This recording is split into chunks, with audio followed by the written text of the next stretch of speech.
support is available for these people, what economic redress is available, and what conversations is the Minister having with the Prime Minister, or is he too bothered in propping up it instead of dealing with people's actual issues? Well, as the Honourable Lady knows, we in the Wales Office have conversations with all government departments, but in particular about this particular issue. Staff numbers are being increased. The pace at which these applications are being processed continues to improve. It is, as I say, at 98.5%. I realise if you're not in that bracket, this is a really tough challenge, and I can only repeat what I've said in answer to her colleagues earlier. If there are individual examples which we can help with, we are very happy to do so. Secretary of State Jo Stevens. Thank you, Mr. Speaker. Well, we're all quite surprised to see the Secretary of State here this morning, but perhaps he can't leave the disintegrating government because his passport application is stuck in the queue. People across Wales are sick and tired of this government's incompetence. Can he explain to my constituent, Jamie Dunkley, and to others across Wales why their Welsh language passport applications have been sent to Peterborough for processing, causing huge delays, stress and additional cost? Secretary of State. The Honourable Lady raises an interesting question. It is the first I've heard of it, to be honest, so very happy again, as I keep saying, and at the risk of being boring, very happy to look into that. If it's causing undue delays, those can also be resolved by the same means as I suggested earlier. John Lovell. Question 2, please, Mr. Speaker. Secretary of State. Thank you, Mr. Speaker. This government is committed to levelling up across Wales. That's why we're investing over £340 million in Welsh Rail, £120 million through the Levelling Up Fund in round 1 alone, and Wales will benefit from the UK-wide £5 billion project Gigabit to connect hard-to-reach premises. John Lovell. Thank you, Mr. Speaker. It is of the utmost importance that every part of these islands can enjoy investment from this United Kingdom government. So can the Minister update the House on what he and the rest of the government are doing to achieve this aim in Wales and across the whole of the United Kingdom? Secretary of State. Thank you, Mr. Speaker. I find it quite hard to hear my honourable friend's comments, but what I could say about levelling up and how we believe it is a really, really positive step in terms of sustainable job creation in Wales is through the various different funding measures, in particular the UK Shared Prosperity Fund, which is currently just in its sort of lift-off place. I would just say on the question of levelling up, it is absolutely devolution in action. We get a lot of criticism sometimes from the benches opposite about why is it that Welsh Government might have been bypassed. The fact is we are going to 22 local authorities and stakeholders in a way which has never been done previously. Christina Rees. Mr. Speaker, the Global Centre of Rail Excellence being developed in Onllwyn will become the first and the only rail infrastructure testing facility in the UK. It recently secured a Memorandum of Understanding with the Association of American Railroad subsidiary, US venture MXV Rail, to work together to advance global rail research and technology. The Welsh Labour Government has provided £50 million. When will the UK Government provide the £30 million it promised so that this world-class rail facility can be completed by 2025? I'm delighted the Honourable Lady raised that particular example, because I think that is an absolutely perfect example of Welsh Government and UK Government working in tandem, creating new, innovative, sustainable jobs in her constituency and in adjacent areas. It's a £30 million investment, and I'm delighted that she is welcoming it in the way that we should be. We now come to Chair of the Select Committee, Stephen Craft. Mr. Speaker. Right at the end of the Great Western Line in my constituency is Milford Haven, the UK's most important energy port. It's the largest town in my constituency. Its railway station, Mr. Speaker, is a disgrace. Does the Secretary of State agree with me that a project to upgrade Milford Haven train station would be an ideal idea for a bid for the Levelling Up Fund round 2? And would I ask him to look favourably on any such bid from Pembrokeshire County Council? Well, my right honourable friend and neighbour has raised the question of Milford Haven Station a few times, and I'm no particular stranger to it either. Although I'm not allowed to express a preference for individual levelling up bids, what I can say is that is precisely the type of infrastructure and improvement bid which the Levelling Up Fund was created for. So if between he and the local authority they can put together some compelling evidence, I'm sure those who are in a position to judge it will look favourably. Jo Stevens, Shadow Secretary. Thank you, Mr Speaker. I mean, perhaps the Secretary of State ought to tell the right honourable gentleman that he can't put his levelling up bid in because the government portal has broken down. Despite the promises from ministers on supporting infrastructure investment in Wales, we all know the reality is very different. He won't challenge his government's sleight of hand, denying the consequential of £4.6 billion to Wales from HS2, nor the annual £150 million hit it will have on the Welsh economy. And because of his government's spending review, the Welsh Government's capital budget will be 11% lower by 2024-25 compared with last year. Less money, so less infrastructure. So instead of focusing on media appearances, defending his indefensible boss, when's he going to focus on doing his job for the people of Wales? Mr Speaker, I think it's telling that the Honourable Lady didn't actually mention the increasing levels, the record levels of investment that UK government have made in Wales. It's gone from £16.7 billion in 2021 and it will reach £19.08 billion by 2024-25. In whichever category you look at, whichever area of investment you look at, despite her claims to the contrary, they are considerably greater than they have been at any time since the devolution settlement. That's resulting in extra jobs, extra investment, extra reasons to celebrate what Wales has to offer. And it is profoundly depressing for people who are looking at the opposition for inspiration when it comes to investment in Wales. All we get is a litany of negativity. Let's have a Roberts. Llefarydd. Birmingham, Crewe, Derby, Doncaster, Newcastle upon Tyne and York. That's a short list of cities for the headquarters of Great British Railways. The Secretary of State failed to get a single Welsh location as a candidate. Is he not embarrassed at his dismal track record in Cabinet, despite being a loyal government spokesman? Well, I love it when the Honourable Lady lists a whole lot of stations and locations in England when she's so determined to separate her country from the rest of the UK economy. They're either separatists or unions, and I never know with the Honourable Lady which side she is batting for. But what I can tell you is this about our delivery in Wales. Sometimes she's making, in a sense, she's asking me to make a choice between Welsh Government and UK Government, I think. I'm very proud to be part of a government which has produced 121 million quid's worth of levelling up fund, 46 million pounds worth of community river, 585 pounds worth of the shared prosperity fund, the floating offshore wind potential of the Celtic Sea, the potential for nuclear at Wilver, Project Gigabit, Airbus investment at Broughton. The list goes on, and all we get, as I said to the Honourable Lady opposite, is negative. Let's have a Roberts. Come on. Yeah, and he defends an infrastructure that is extractive for Wales and brings nothing back. But time and again, the Secretary of State has been rolled out to defend the indefensible on behalf of the Prime Minister. The outgoing Children's Minister said that he received accepted and repeated assurances on Monday to the media, which have now been found to be inaccurate. 2 Cabinet Ministers have gone. His PPS has gone. It isn't business as usual, is it? When will he be going?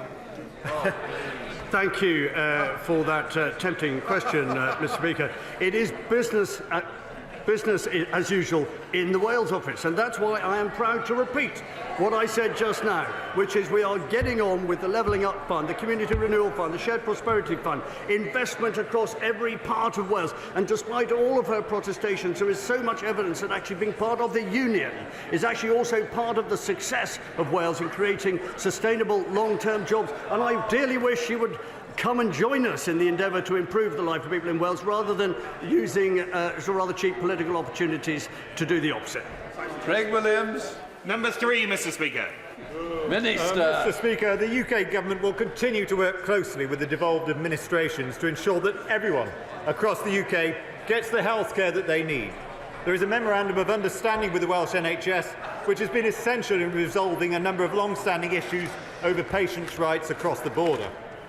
Craig Williams. Can I thank the Minister for that answer? I'm delighted my honourable friend from Shrewsbury is to the left of me.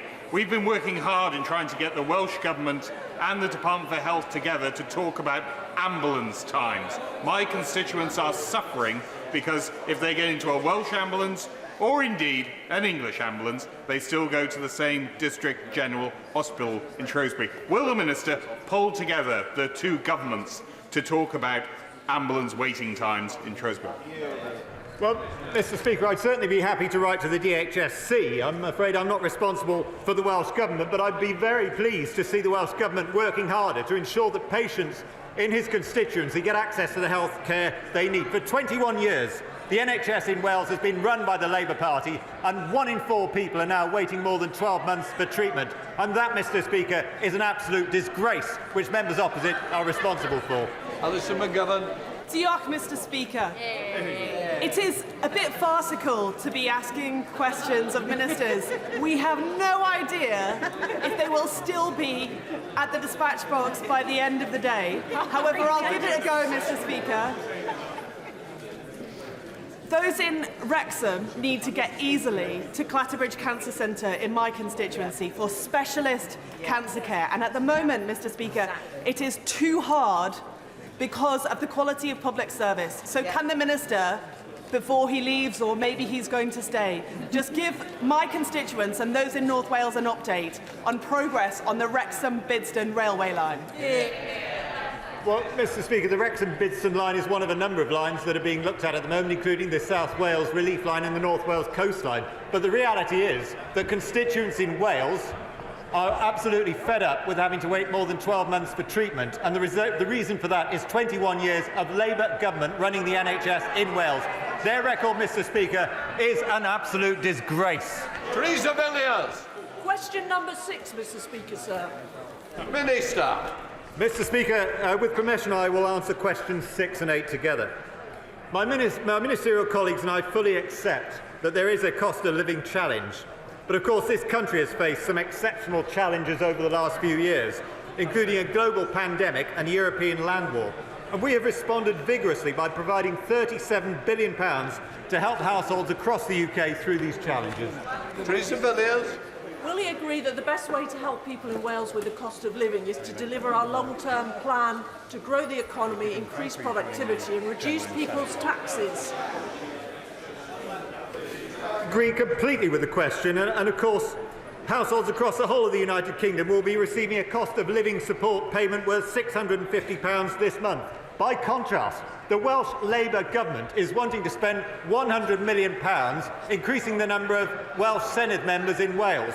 Some people, Mr Speaker, believe in levelling up, but I'm afraid the members of the party opposite believe in leaving people behind and spending more money on further politicians. Philip Hollowell. Across the UK, 8 million low-income households will be getting £1,200 in financial support to help with rising electricity and gas bills. Wouldn't the £100 million being spent by the Welsh Government on extra politicians in Cardiff be better directed at helping those families? Mr Speaker, you won't be surprised that I agree fully with what my right honourable friend has said. And not only will households be receiving an extra £1,200, but next week 8 million households will be on means-tested benefits will get an extra £326 in their bank accounts. In September, 6 million people on disability benefits will receive a payment of £150. And in October, households will see £400 coming off their energy bills. And there is much more to follow, because this government believes in levelling up, not spending £100 million on extra Senedd members. Griffith. Thank you very much, Mr Speaker. Well, in respect of people who have their permanent residence in park homes or similar in Wales, where they receive their energy bills via a third party, in spite of parliamentary questions, we still have no answers about how they can receive the £400 discount. So could I ask the Minister if he would speak to ministerial colleagues to sort this out so that they can receive this money in a timely fashion? Well, Mr Speaker, the Honourable Lady hasn't actually contacted me about this previously, but I think it's a reasonable issue to raise, and I'd be happy to see any correspondence from her on this particular issue. Anna McMorran. Unsurprisingly, this UK government has repeatedly broken its promises to fund Wales to what it promised, to the tune of nearly £800 million. And then they're blatantly trying to undermine devolution at every opportunity. So can the Secretary of State tell me how this is serving the Welsh people at a time when they are struggling through the cost of living crisis? And while he's at it, tell us why he is still propping up this broken government that promotes an abuser and then lies about it. Mr Speaker, this statement is completely incorrect. Prior to Brexit, Wales received around £343 million a year in structural funds, and £337 million a year was spent on agriculture. And post-Brexit, the sums will be exactly the same. And the question I would like to ask is why are members opposite still supporting a government in Wales which has left us with lower education standards, lower standards in healthcare, more taxes on businesses such as a tourism tax and a tax on wine producers? Why is it, Mr. Speaker, that they are wanting to now spend £100 million worth of taxpayers' money on extra politicians? These are the questions that the people of Wales would like to know the answers to. Shadow Minister Gerald Jones.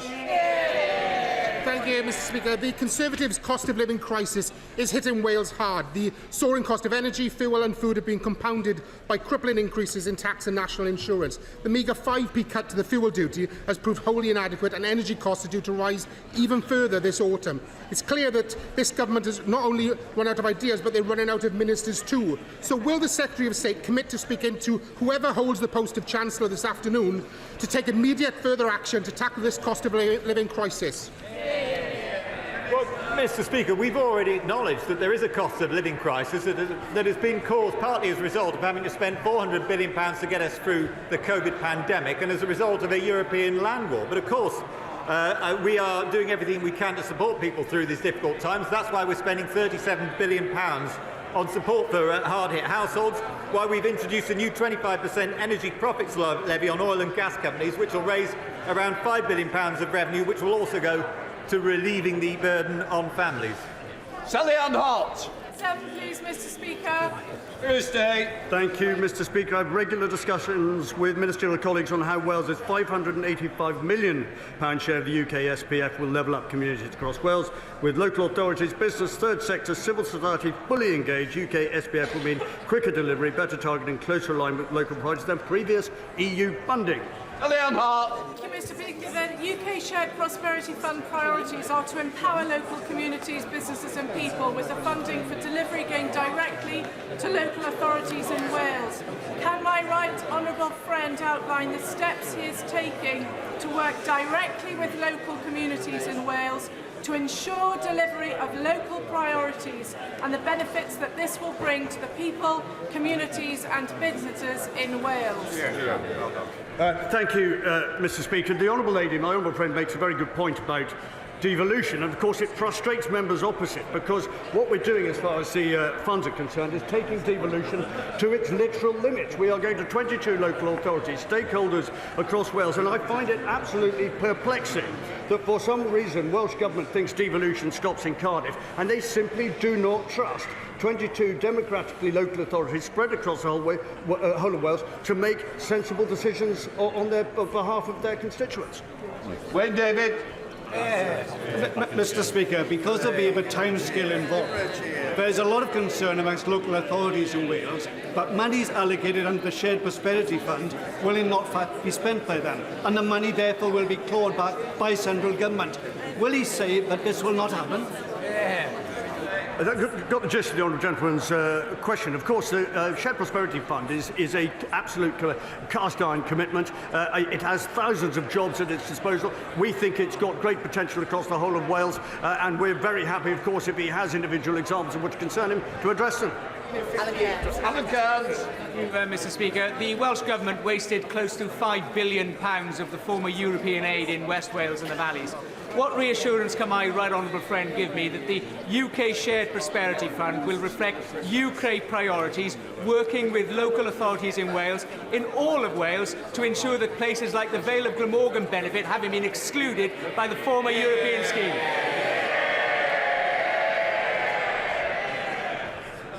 Thank you, Mr. Speaker. My right honourable friend puts his finger on exactly why the Levelling Up Fund and the UK Shared Prosperity Fund is so vital, because what it does is go straight to local communities. It allows them to make bids and decisions on behalf of their constituents and their residents and their ratepayers in a way that no other scheme has previously enabled them to do. That is why it is innovative, and that is why it will lead to sustainable jobs. Mr. Speaker, what type of shared prosperity is it?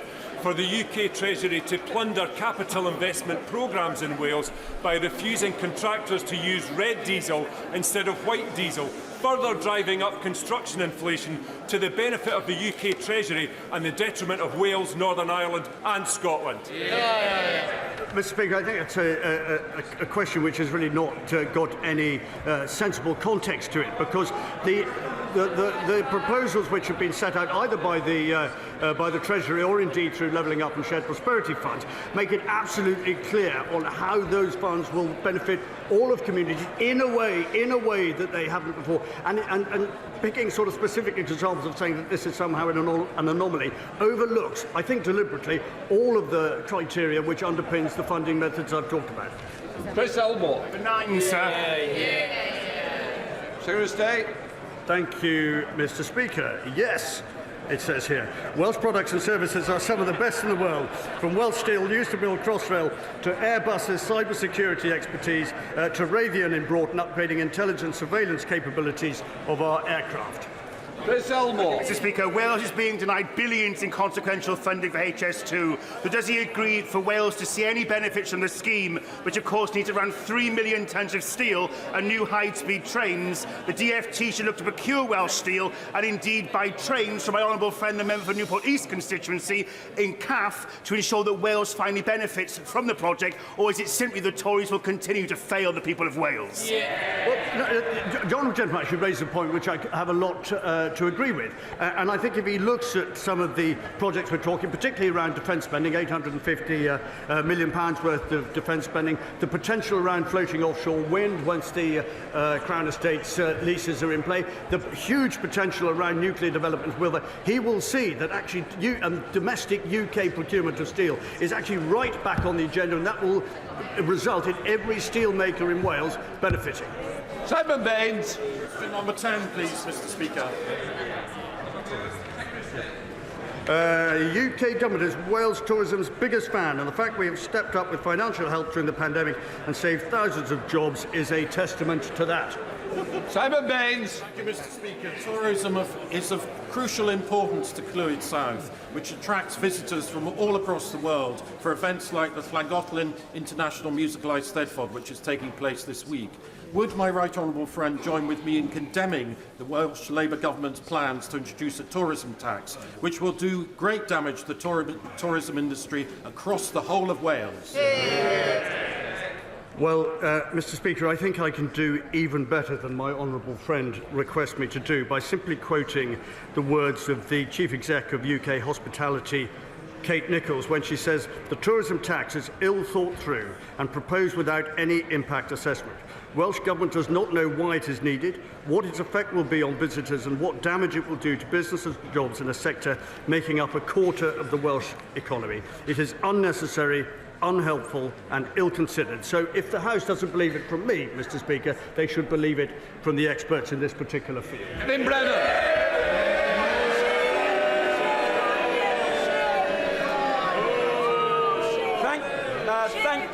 Thank you very much, Mr. Speaker. On the issue of tourism in Wales, a previous Tory leader, when he resigned, actually not only visited Wales, but bought a home in Wales. Can I suggest that one way that the Secretary of State for Wales could help tourism in Wales is by encouraging the current Tory leader to follow suit, resign, and perhaps buy a home, maybe not in Wales, perhaps somewhere else. Thank you, Mr. Speaker. Perhaps I could encourage the honourable gentleman to persuade his colleagues in Cardiff, the First Minister, to drop his ridiculous plans for a tourism tax, to drop his ridiculous plans for various other means of punishing successful businesses in Wales. And if he did that, actually, perhaps we could create some lasting jobs in Wales rather than simply listening to his political protestations. Before we come to Prime Minister's questions, I would like to point out that the British Sign Language interpretation of proceedings is available to watch on Parliament Live TV. We now start with questions. Prime Minister Ben Everett. One, please, sir. Prime Minister. Thank you, Mr. Speaker. Today is a big day as we implement the biggest tax cut.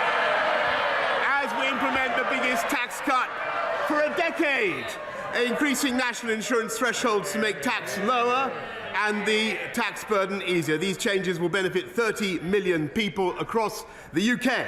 And I'm pleased to say that 2 of those people are seated here in the public gallery today. Mandy Banfield and Alan Calzari, a typical worker, will now save £330 per year, with 70% of employees better off as a result. That is real money for real people. Mr. Speaker, I'm sure the House will also join me in wishing the best of luck to England and Northern Ireland, who are competing in the UEFA Women's Euro 2022 tournament, which starts today, and I'm sure they will both make the nation proud. This morning, Mr. Speaker, I had meetings with ministerial colleagues and others.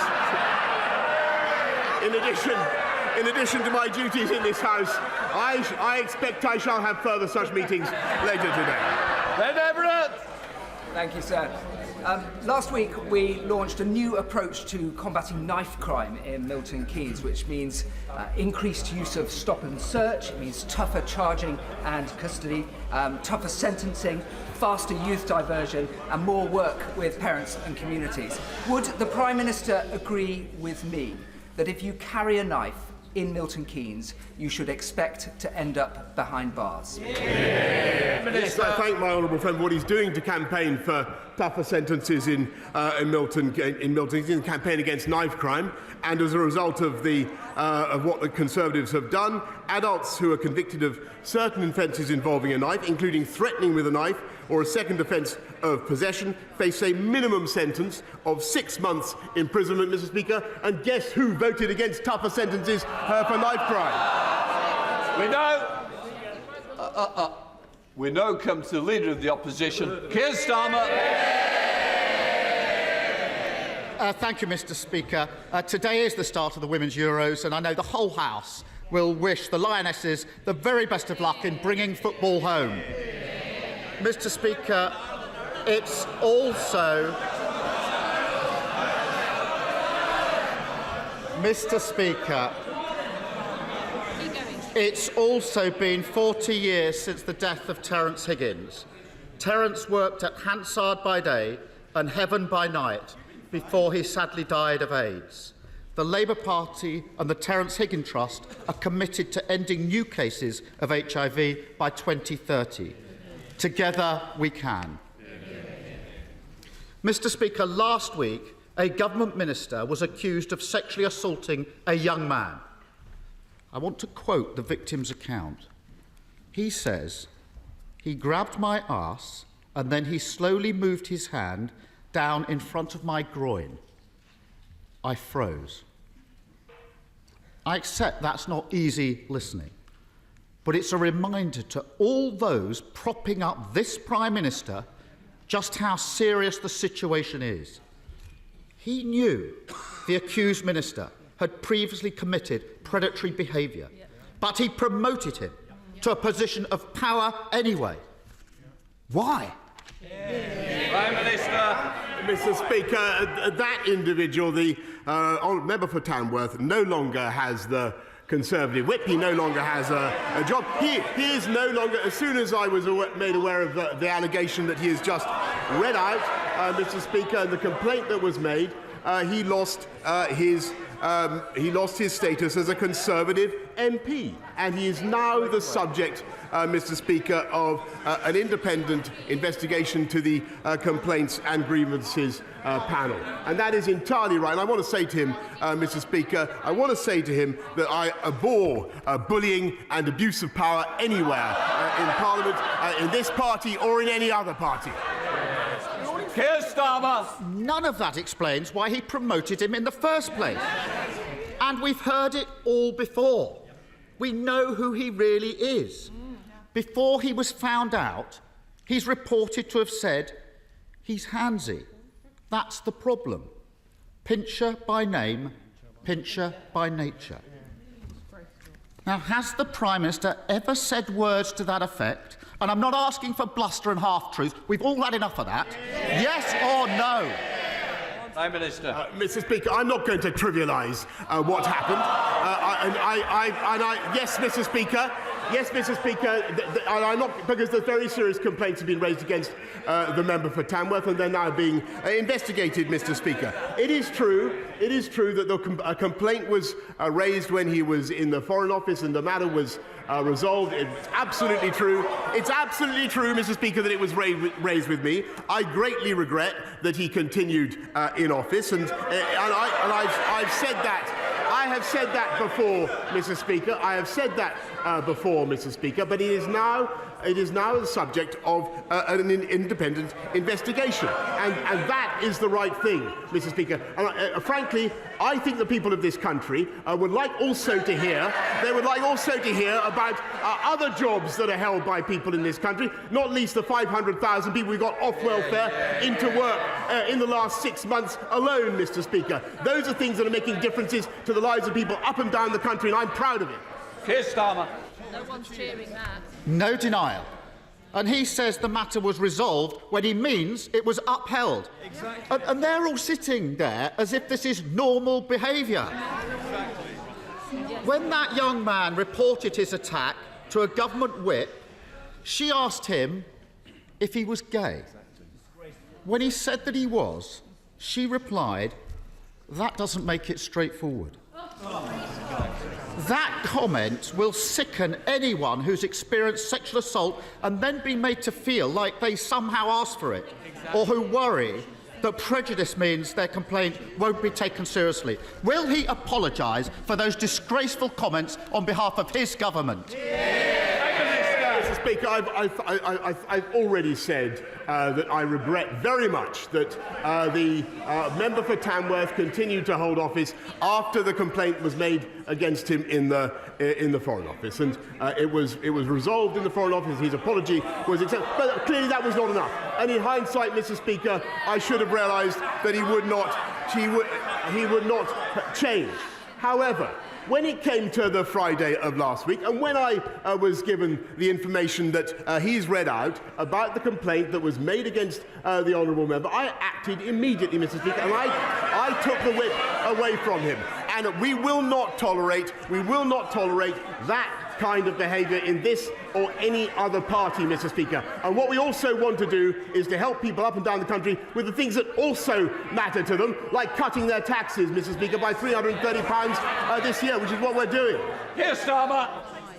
Doesn't that just sum him up? Awful behaviour, unacceptable in any walk of life. It's there for all to see, but he ignores it.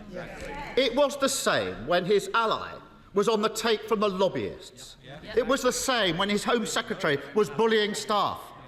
It was the same when taxpayers' money was being abused. And it was the same when he and his mates parted their way through lockdown. Anyone quitting now, after defending all that, hasn't got a shred of integrity. Mr. Speaker, isn't this the first recorded case of the sinking ships fleeing the rat? Mr. Speaker, look, he talks about. He should hear what his lot say about him, Mr. Speaker. He talks about integrity. He wanted to install the member for Islington North into number 10, Mr. Speaker.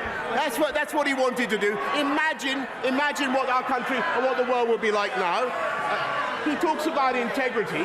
He voted 48 times to overturn the will of the British people and take us back into the European Union.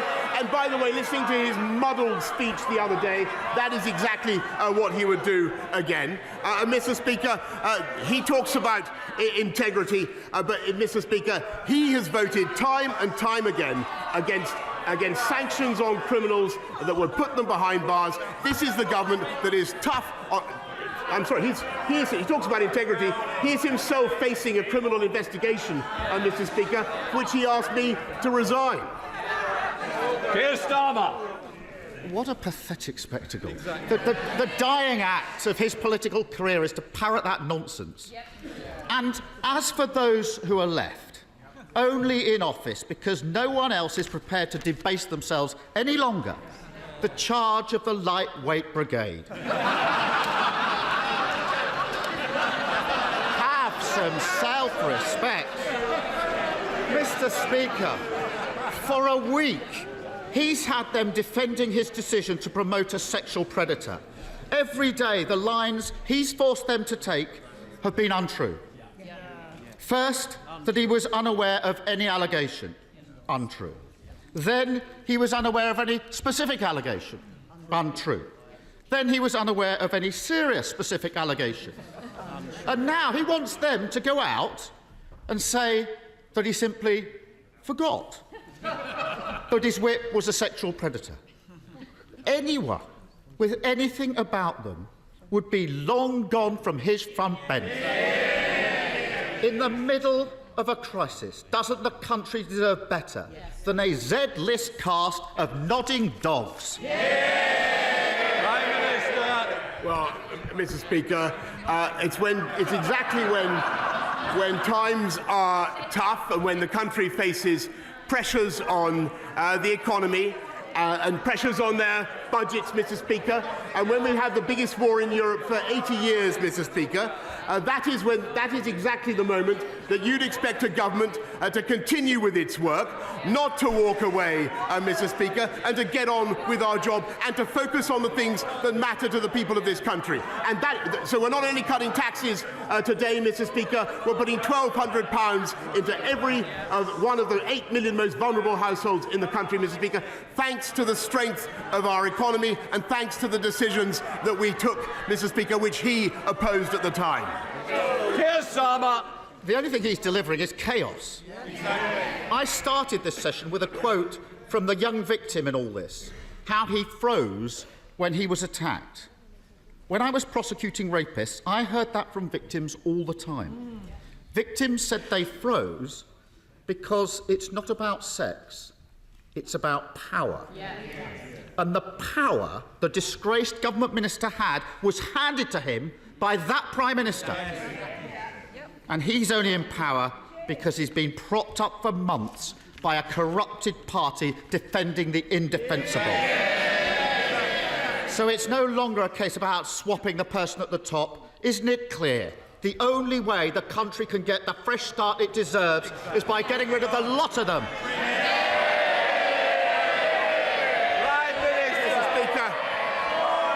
Mr. Speaker, the difference between this. Shh. We've got to get through Prime Minister's questions. Prime Minister. Mr. Speaker, the difference between this government and that opposition is we have a plan and they do not. We're getting on with it. They want to focus on this type of issue, Mr. Speaker. We're going to get on with our jobs. We're going to control prices, Mr. Speaker, by not giving in to the union barons. They're paid by the union barons, and they're proud of it. We were the first European country to arm the Ukrainians, Mr. Speaker. I'm proud of that.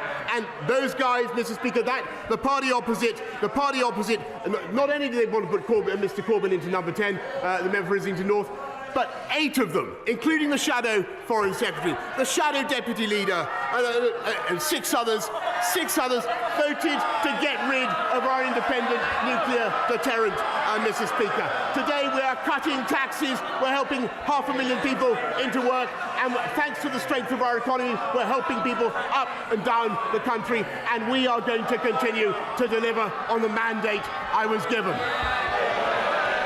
Johnny Mercer. Thank you very much, Mr. Speaker. On Monday night, the Northern Ireland Legacy Bill reached its 3rd reading. And so with it, the beginning of the end of the journey, a long journey to make sure the service and sacrifice of those who served in Iraq, Afghanistan, and now Northern Ireland is not rewritten by those who seek only to line their own pockets. But would the Prime Minister agree with me that never again can we allow such a gulf to open up between this place and those who serve? Never again must they be made to feel like we are not on their side. And will he redouble his commitment to make sure this is the best country in the world, to serve in the military and be a veteran all their family? Thanks, my honourable friend, very much. I thank you for all the work that he's done for veterans and continues to do. This bill will give veterans the certainty they deserve, and we're fulfilling the manifesto pledge to end the cycle of investigations, but also at the same time making sure that families can get the answers they need about what happened to their loved ones. We now come to the Leader of the SNP, Ian Blackford. Thank you, Mr. Speaker. And can I give every best wish to the England and Northern Ireland ladies football team as they approach the Euro Championships. There's nothing better than seeing your teams in these finals. Can we also commemorate the passing 40 years ago of Terence Higgins and all those that have died from AIDS since then? And I'm sure, Mr. Speaker, the whole House will want to join with me in passing condolences to the family of friends of the Scottish football goalkeeping legend Andy Gorham, who sadly passed far too early last weekend. He will long live in the memory of the best goalkeeper that many of us have seen. Mr. Speaker, it's easy to forget that only 10 days ago the Prime Minister was dreaming of a third term. Mr. Speaker, you know, it's often said that a week is a long time in politics, but it turns out that 10 days is truly a lifetime. Because, let's face it, it's a minor miracle that the Prime Minister has even made it through to Prime Minister's questions, and he really ought to see the faces behind him, because, Prime Minister, it really is over. The Prime Minister is desperately clinging on to his own fantasy, but the public can't afford to put up with this farce of a government a minute longer. Today, we should be talking about the Tory cost of living crisis, soaring inflation and the growing cost of Brexit. But instead, it's always about him. How many more ministers need to quit before he finally picks up his pen and writes his own resignation letter? Perhaps that's what he's doing now. Actually, Mr. Speaker, I was just jotting down some notes on his question, which I thought was excellent when he was talking about the economy, because that is the issue that the country faces, and that is where this government is introducing, I think, the most important solution: helping families up and down the country with £1,200 going into their bank accounts right now, cutting taxes for 30 million people, £330 tax cut, and helping 500,000 people into work through the Way to Work scheme. That is a fantastic thing to be getting on and doing. That is the priority of this government, and that's what I'm going to focus on. I'm glad he likes it. Ian Blackford. My goodness, nothing to see. We should all move on if we live in the world of the Prime Minister. You know, a few weeks ago I compared the Prime Minister to Monty Python's Black Knight. Actually, turns out I was wrong. He's actually the dead parrot. Whether he knows it or not, he's now an ex-Prime Minister. But he will leave behind two deeply damaging legacies. I hope the dishonesty of his leadership follows him out of the Downing Street door. But the other legacy is that of Brexit. And that will stay, because I'm sad to say that the Labour Party now fully supports Brexit. Mr. Speaker, Scotland wants a different future, not just a different Prime Minister.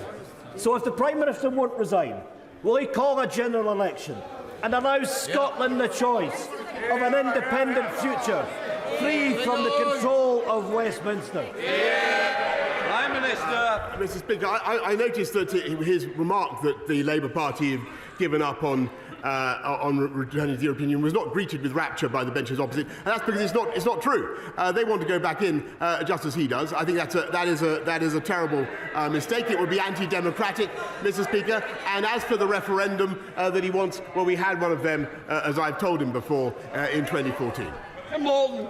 Thank you, Mr. Speaker. Does the Prime Minister think there are any circumstances in which he should resign?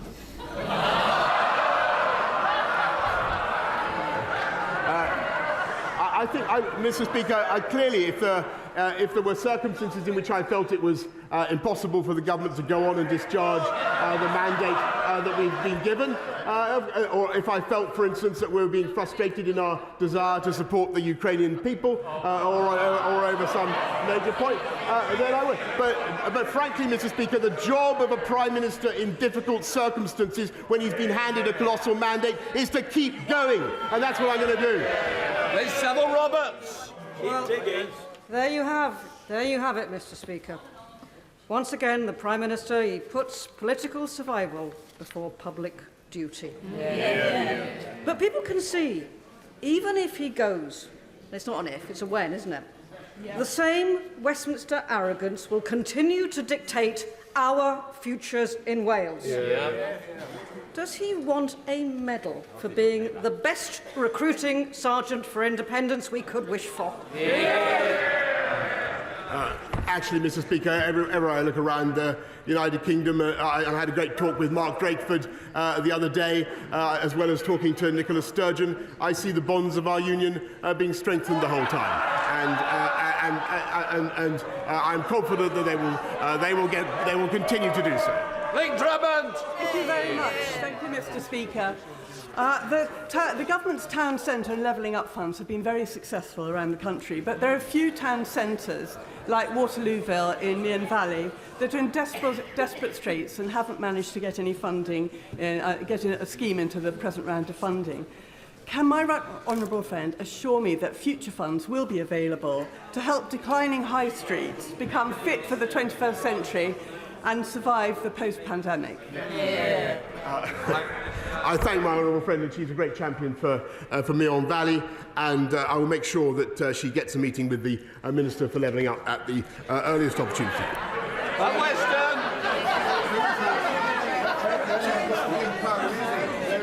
Thank you, Mr. Speaker. The public clearly thinks that this government has lost the plot over the cost of living crisis. The Prime Minister may be aware that the average salary for a nurse is £36,000. For a primary teacher, it is £38,000.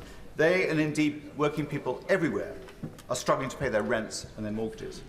Given they can barely afford a £150,000 mortgage on a new home, can he tell this House how he could afford a £150,000 treehouse? What I can tell him, Mr. Speaker, is that up and down the country, rather than talking about fantasy infrastructure, I can talk about real infrastructure. We are helping to unite and level up the people of this country with £650 billion of investment, helping to lift the aspirations and opportunities of people up and down the country. And thanks to the strength of our economy, we're helping exactly the people he describes with £1,200 going into their bank accounts to help them with the cost of living pressures. Under the House, Peter Bottomley. The Prime Minister knows that while he's Prime Minister, I want him to do all the good he can. While he's Prime Minister's been in present land, can I refer him to EDM 1082 about the Goring Gap, the Chatsmore Farm, or to the Department of Levelling Up, the land above Goring Station, the farm in Worthing, which was fully protected and will be fully protected when another inspector says that Worthing Council protecting it will happen. Can I ask him to tell the government to withdraw their objection to Worthing Council's appeal against the absurd decision by a planning inspector to allow 482 homes to go on this green lung between Goring and Ferring? I thank the Right Honourable John very much, and he campaigns on this issue for some time. I will make sure that he gets a meeting with the relevant minister to discuss the development in Goring by sea. Ian Lavery. Thank you, Mr. Speaker. On the 21st of January, the government committed £100 million from the Automotive Transformation Fund to British Wool, to a gigafactory in my constituency, Calais, Warnsbeck. And as of today, Prime Minister, not a penny, not a single halfpenny is being received by the company. And it jeopardises up to 8,000 much-needed jobs. The tensions between the Prime Minister and the former Chancellor have sadly now been much exposed. And I'm telling you, Prime Minister, the betrayal of my constituents cannot be another broken promise of this government. Prime Minister, give him a nudge. Please instruct your new bestie to make sure that the cheque is in the post this afternoon, because who knows who'll be in that seat this time this afternoon, never mind next week. Can I congratulate the honourable gentleman on the passion with which he advocates investment in British Volt? And I totally share his enthusiasm. And actually, I want to thank my honourable friend, the member for Blythe Valley as well, who is a heroic campaigner on this issue. I can tell him that the letter was sent last night, Mr. Speaker, an in-principle offer of support for this project through. How about that? Hang on in there, Mr. Speaker. That's what I'm going to do. Thank you, Mr. Speaker. The world is facing a global food crisis in which the poorest nations face catastrophic consequences. Will the Prime Minister take all possible action to negotiate and facilitate access to the grain stores stranded in Ukraine? We have a limited opportunity to avert famine in developing nations, and the UK must play its full part using all the resources at our disposal. My right honourable friend is completely right, and there are 25 million tonnes of wheat that are basically being held hostage by Putin. That's equivalent to the annual consumption of many of the least developed countries, and we're helping to lift that blockade, not just by negotiation, but also by supplying demining equipment, insurance for the commercial ships that might be involved, and also 10 million to help improve the railway infrastructure that would be necessary to get the grain out by rail. Mark Andrew. Mr. Speaker, yesterday the Prime Minister said that he is fed up of people saying things on his behalf. It's not just him that's fed up, so are the British people and his ministers who are resigning. They're sick of time and time again being sent out by him to say things that aren't true. Is the real problem him or them for believing him in the first place? Mr. Speaker, I thank him very much, and look, I want to be clear. What I want to say is, I say it again. I regret the way the appointment happened, and I was clear with the House about what I knew at the time, but I want to stress that I take this matter extremely seriously. I'm very sorry for the impact it's had on the victims, but the individual in question, the member for Tamworth, is now subject to an independent complaints and grievance procedure. As soon as that complaint was made, I should say, Mr. Speaker, the whip was taken away. Can I just say, we don't know that is the case. It is confidential, and I think we've got to stop referring to something that we don't know there. And I want to put the House on notice that we don't mention it. Teresa Villiers. Just over a fortnight ago, 2 horrific fatal stabbings took place in a quiet street in East Barnet. With the Metropolitan Police now in special measures for the first time in its history, will the Prime Minister urge the Mayor of London to start living up to his responsibilities as Commissioner? The Mayor needs to get a grip on crime, he needs to give Barnet its fair share of new officers, and he needs to abandon his plans to sell Barnet police stations. Well, I do notice, Mr. Speaker, that crime has spiked since the previous Mayor of London, and it is the Labour Party that voted against stop and search, Mr. Speaker, that voted against increased funding for the police. And I think, as for the Labour Mayor, he'd do better to get out of California and take control of crime in his city. And this will alter. Thank you, Mr. Speaker. According to the NHS Confederation, not a single one of the so-called 40 new hospitals the Prime Minister promised at the last election will be built by 2024. 2 of those new hospitals are in my constituency. Hammersmith opened in 1902 and Charing Cross opened in 1818. They're not new hospitals, and there's no building going on. Like all his promises, they exist only in his warped imagination, as this is likely to be his last Prime Minister's questions. Will he finally tell us the truth? Well, actually, Mr. Speaker, if you look at what we promised and what we delivered, we said we'd get 20,000 police out on the streets. We've actually got 13,500 more already. We said we'd do 50,000 more nurses. We're already on track. And he's quite wrong about the pledge on hospitals. We're going to deliver them by 2030, Mr. Speaker. That was always clear. And the only reason we can do that is because we're putting the funding into our NHS, which he and his party opposed. Gary Sambrell. Mr. Speaker. Yesterday, in an attempt to boost morale in the tea room, the Prime Minister said at a table, but there were 7 people, MPs in the Carlton Club last week, and one of them should have tried to intervene to stop Chris from drinking so much. As if that wasn't insulting enough to the people who did try and intervene that night, and then also to the victims that drink was the problem. Isn't it the example, Mr. Speaker, but as the Prime Minister constantly tries to deflect from the issue, always tries to blame other people for mistakes, and that at least nothing left for him to do other than to take responsibility and resign. Order. Can I just say, you ought to be embarrassed by clapping. This is not a debate. Mr Esterson, it's not debating society. This is... This is Prime Minister's questions. I want to get through the questions. There's other people want to catch my eye, and the way to do it is not by clapping. Prime Minister. Mr. Speaker, there's a very simple reason why they want me out, and that is because they know, Mr. Speaker, that otherwise we are going to get on and deliver our mandate and win another general election, and that is the reality, Mr. Speaker. Vera Wilson. Thank you very much, Mr. Speaker.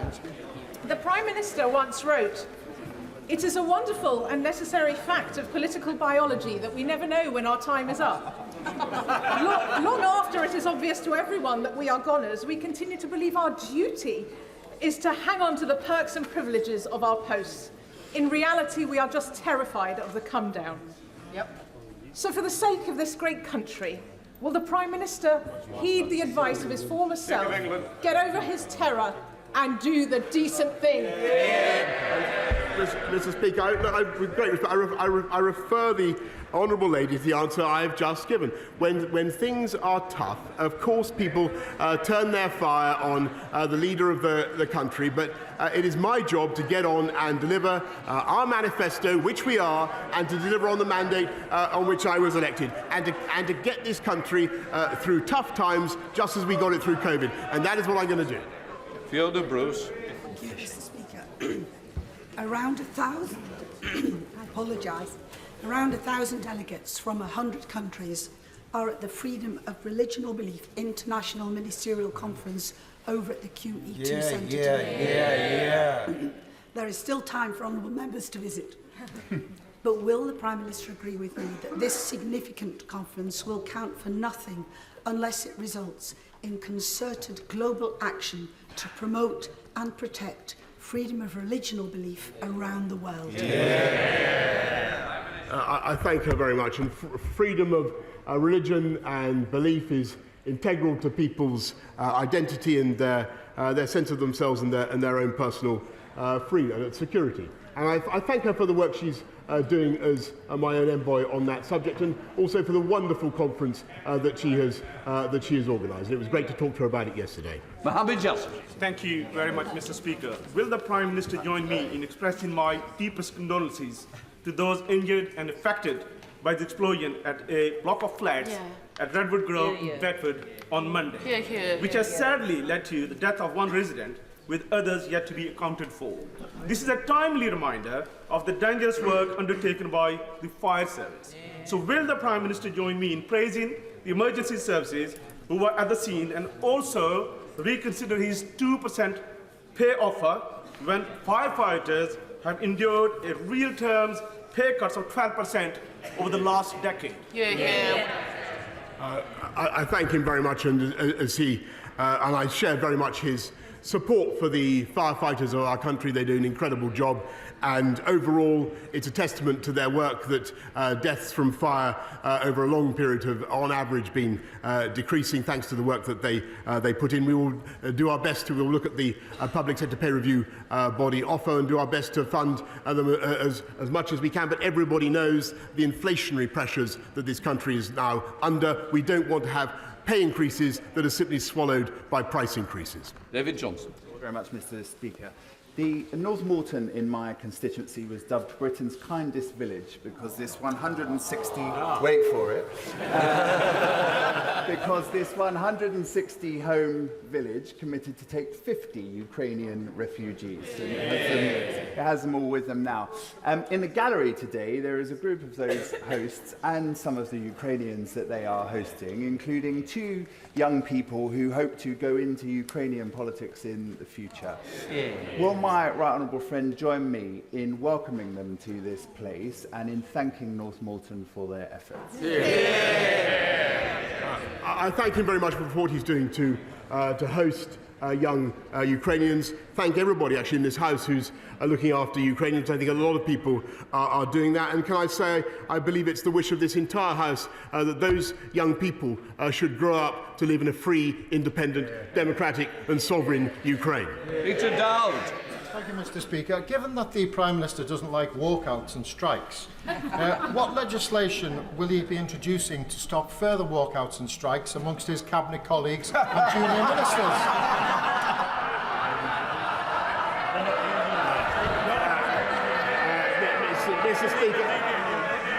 Mr. Speaker, I think that the whole House will have observed the brilliant performance on the radio this morning by the new Chancellor of the Exchequer, and that's no disrespect to the former Chancellor of the Exchequer. But what I think it shows, Mr. Speaker, is that in common with many sectors of the UK economy, there is a ready supply of skilled labour in the upper reaches of the Conservative Party.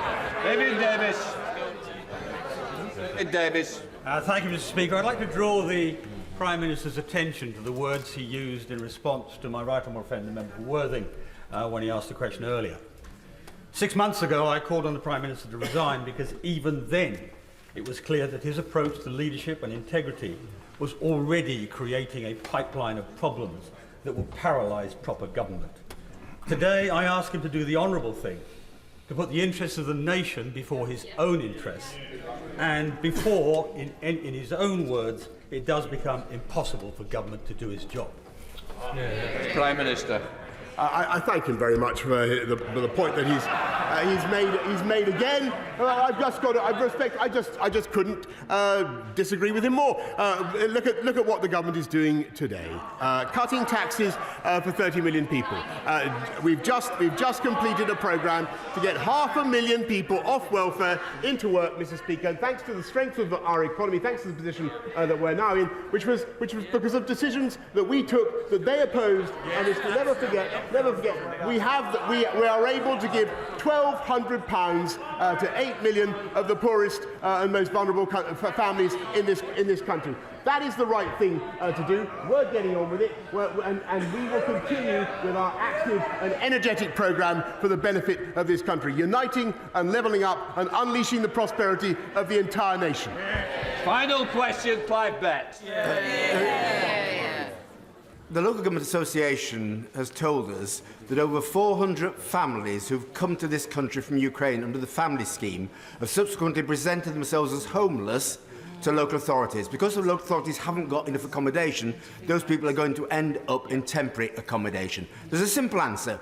Local authorities could be allowed to contact the many thousands of people who volunteered to provide homes under the Homes for Ukraine scheme. The problem is the government doesn't allow families to transfer from the family scheme to the home scheme. When will the Prime Minister act to ensure people who've come thousands of miles to this country aren't placed in temporary accommodation, but we take on the generosity of those families who are willing to offer them a home?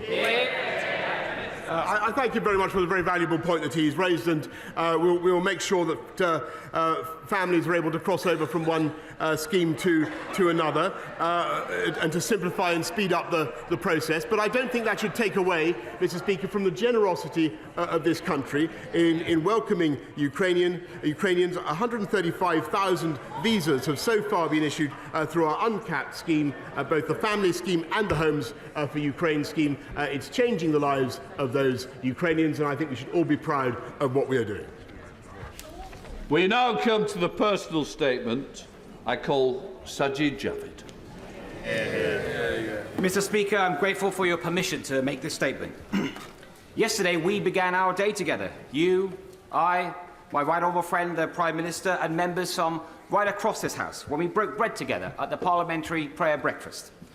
And we listened, all of us, to the words of Reverend Les Isaac, who spoke about the fact that responsibility that comes with leadership, the responsibility to serve the interests of others above your own, and to seek common ground of your party, your community, and above all, your country.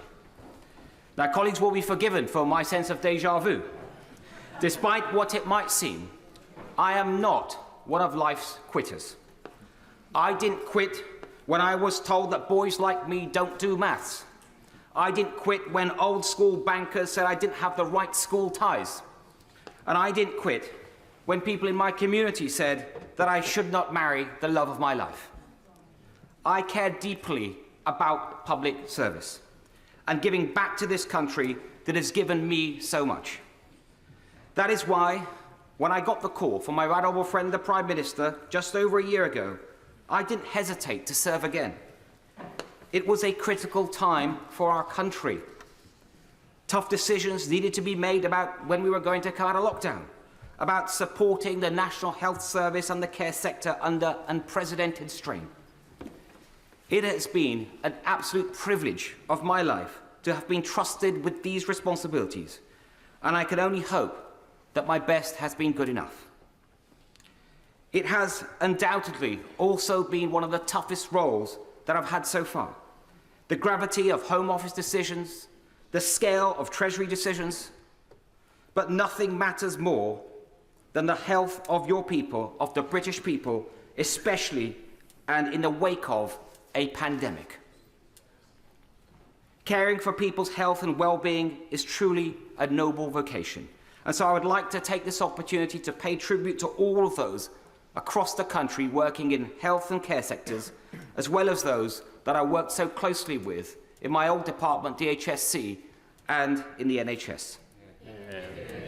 There is so much that I planned for the long term reform of our health and care systems, and it is a wrench to leave that important work behind.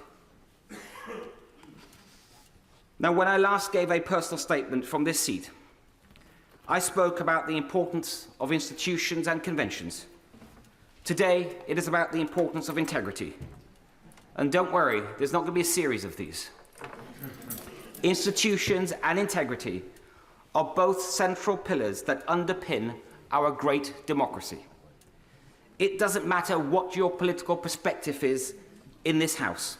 I believe that we are all motivated by the national interest, and that the public expects us all of us, to maintain honesty and to maintain integrity in whatever we do. This is not an abstract matter. We've seen in great democracies what happens when divisions are entrenched and not bridged. We cannot allow that to happen here. We must bring the country together as one nation. Effective governance inevitably requires loyalty and collective responsibility. Of course it does. And I'm instinctively a team player. And I have completely focused on governing effectively over the last year. But treading the tightrope between loyalty and integrity has become impossible in recent months. And, Mr. Speaker, I will never risk losing my integrity. I also believe a team is as good as its team captain, and that a captain is as good as his or her team. So loyalty must go both ways. The events of recent months have made it increasingly difficult to be in that team. It's not fair on ministerial colleagues to go out every morning defending lines that don't stand up and don't hold up. It's not fair on my parliamentary colleagues who bear the brunt of constituents' dismay in their inboxes and on their doorsteps in recent elections. And it's not fair on Conservative members and voters who rightly expect better standards from the party they supported. When the first stories of parties in Downing Street emerged late last year, I was personally assured at the most senior level by my right honourable friend's then team that, and I quote, there had been no parties in Downing Street and no rules were broken. So I gave the benefit of doubt.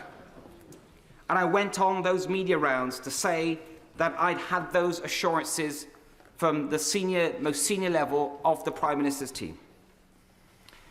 Then we had more stories. We had the Sue Gray report, a new Downing Street team. I continued to give the benefit of the doubt. And now this week again, we have reason to question the truth and integrity of what we've all been told. And at some point, we have to conclude that enough is enough. I believe that point is now. I welcome the Prime Minister's public acknowledgement last night that matters could have been handled better in who he appointed and what was said about what he knew when. And I appreciated his kind and humble words and his humble spirit when I went to see him yesterday, and also the kind letter that he has sent to me. But I do fear that the reset button can only work so many times.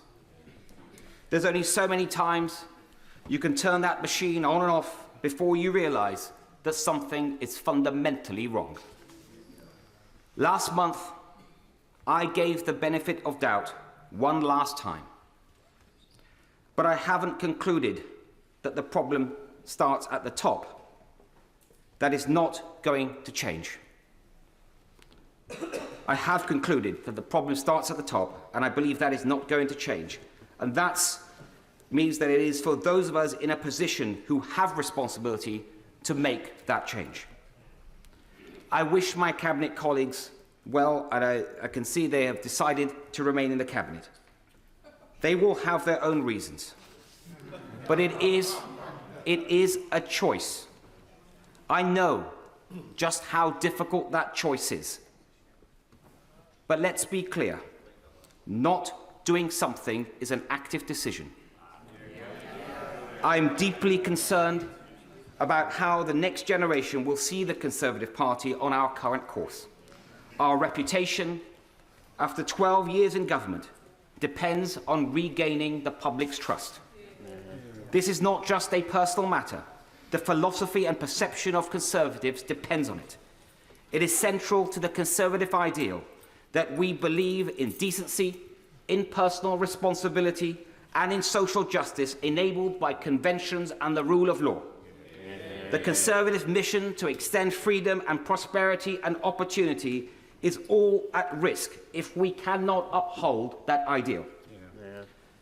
And, Mr. Speaker, it is not only the Conservative Party is not the only great institution in need of urgent repair. Like everyone in this House, I have been dismayed by the drip of stories of harassment and worse by members of this House. So I'm also concerned about how the next generation will see this House and the health of our democracy. In recent years, trust in our roles has been undermined through a series of scandals. But the one thing we can control is our own values and behaviours. So it is incumbent on all of us to set high standards for ourselves and to take action when they are not met by others. Mr. Speaker, I'm grateful for the messages of support that I've had from many members of this House and beyond. I got into politics to do something, not to be somebody. So it is hard in one way, but not in another. Being a good father, a husband, a son, and a citizen is good enough for me. And if I can continue to contribute to public life and my party from the backbenches, it will be a privilege to do so. Can I say to the House, there will be no more personal statements today.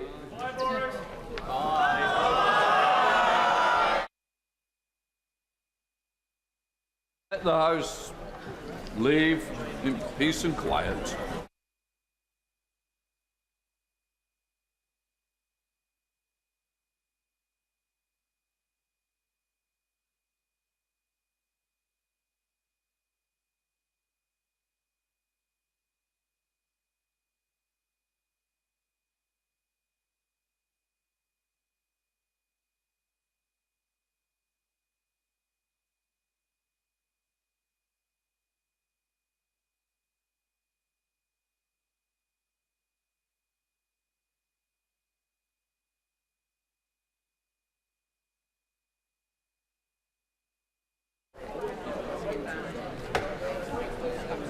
Thanks, Mr. Speaker, for allowing me that time. Thank you. We now come to the statement. I call Vicky Ford. With permission, Mr. Speaker, I would like to update the House on our support for Sweden and Finland's accession to NATO. I'm making this statement on behalf of my right honourable friend, the Foreign Secretary, who's attending a meeting of the G20 in Indonesia. Finland and Sweden submitted their formal applications to join NATO on the 18th of May this year. Less than 50 days later, accession talks have been completed, and yesterday, allies signed the accession protocols for both countries. The UK played a significant role in securing agreement from all NATO allies to this important move, with my right honourable friends, the Prime Minister, the Foreign Secretary and the Defence Secretary, holding numerous discussions with their counterparts.